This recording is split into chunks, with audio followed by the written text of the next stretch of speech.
awa sa kinabuhi sa Dios. Dunay upat ka mga butang nga angay pagahimuon sa tao.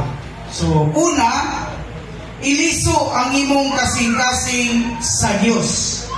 Mao ni ang paghinulsol. So, unsa man ang paghinulsol, mga higala? Ang paghinulsol, dili ni pagbasol. Dili sa pag-usab sa batasan. Kundili ang paghinulsol, pag-usab sa huna-huna. Kaniadto ni kalikod ka sa Dios. Nagbuhat ka ba sa maayo o sa dautan, apan nahilayo ka sa Dios? Mga butan ba ta mga tao? Matawag na itong butan, kaya wag tay watay gilabag ka, kaya kung napatay gilabag ka balaod, surely nagitas bilanguan. Kutob sa mahimo, di nyo ka musupak sa balaod, dahil kutob sa mahimo, gusto tang mahimong maayong tao.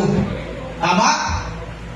Pero, naghimo ka man sa maayo o sa dautan, apan ko ng imong kasing-kasing nagtalikod sa Dios, maunang di kinahanglan nga maghinulsol tabran.